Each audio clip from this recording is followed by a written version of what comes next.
Hello, नमस्ते, राम राम। तो आज फिर एक नए वीडियो के साथ मैं नेहा उपस्थित हूँ और सबसे पहले मैं आप सभी को धन्यवाद बोलना चाहती हूँ क्योंकि इतने जो वीडियोस मेरे डले हैं उस पर जो आपके व्यूज़ हैं और जो आपके लाइक्स कमेंट्स हैं, तो इस सब के लिए सबसे पहले मैं आप सभी व्यूवर्स को धन्यवाद बोलना चाहती हूँ। और आज फिर एक नई कहानी के साथ मैं नेहा फिर से उपस्थित हूँ। तो चलिए आज की कहानी शुरू करते हैं। ये कहानी भी हर कहानी की तरह बहुत अच्छी और छोटी सी कहानी है।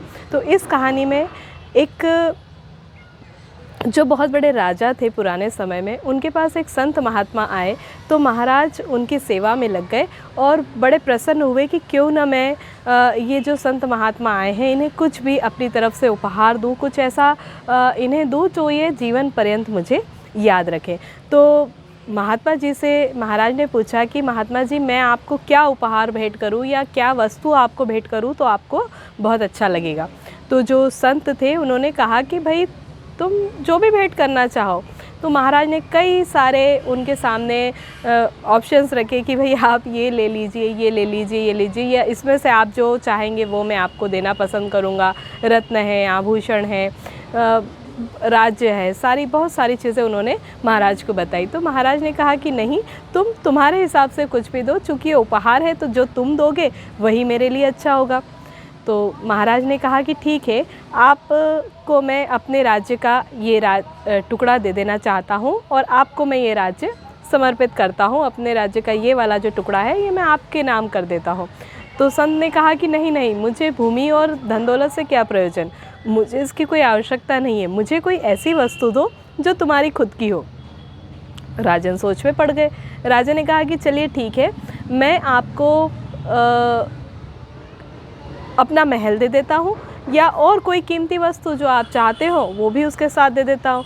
तो महाराज ने कहा कि ये महल भी तुम्हारा नहीं है भाई, ये जो राज्य तुम मुझे देना चाहते हो या महल देना चाहते हो ये तो सब प्रजा का है, तुम्हारा क्या है इसमें, ये तो सारा कुछ प्रजा के कारण है। यदि प्रजा ही नहीं होगी तो राजा और राज्य कैसा।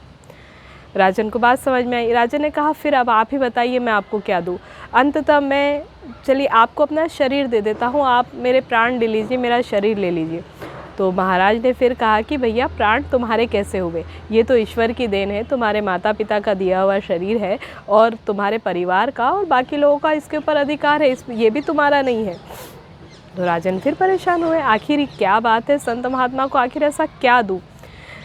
उन्होंने हाथ जोड़कर महात्मा से कहा कि अब तो आप ही बता दीजिए कि मैं आपको क्या ऐसी चीज़ दे सकता हूँ जो मेरी खुद की है, क्योंकि मैं जो भी चीज़ आपको बता रहा हूँ वो तो सारी दूसरों की निकल रही है, तो मैं आपको क्या दूँ। तो महाराज ने कहा कि तुम ऐसा राजन तुम ऐसा करो कि तुम्हारा जो अहंकार है, तुम्हारे अंदर जो बुरी आदतें हैं, तुम्हारा जो ये अहंकार है ये मुझे दान में दे दो, शायद इसी से मुझे खुशी मिलेगी और मुझे यही उपहार स्वरूप चाहिए। तो राजा ने उनके सामने प्रतिज्ञा ली कि ठीक है, मैं अपना अहंकार त्यागता हूँ और मैं इस अहंकार को आज दान के रूप में आपको समर्पित कर देता हूँ। अब मेरे अंदर से मैं अहंकार को छोड़ रहा हूँ। और थोड़े समय बाद जब राजन देखते हैं कि जब उन्होंने अहंकार का त्याग कर दिया तो वो एक बहुत ही अच्छी मानसिकता के साथ अपना जीवन यापन कर रहे थे। तो अहंकार जो है आप और हमारे सबके जीवन में एक बहुत बड़ी दुविधा और बहुत बड़ी बुराई तो है ही है, पर कहीं ना कहीं कभी न कभी ये हमारे लिए बहुत दुखदाई हो जाता है। तो अहंकार को त्याग कर एक अच्छी मानसिकता के साथ जीवन जीने पे जो राजन को मज़ा आया वो उसका अनुभव ही अलग था। तो इस कहानी का शीर्षक भी था अहंकार। तो चलिए, आशा है आपको आज की कहानी पसंद आई होगी। मिलते हैं अगली वीडियो में, तब तक के लिए धन्यवाद।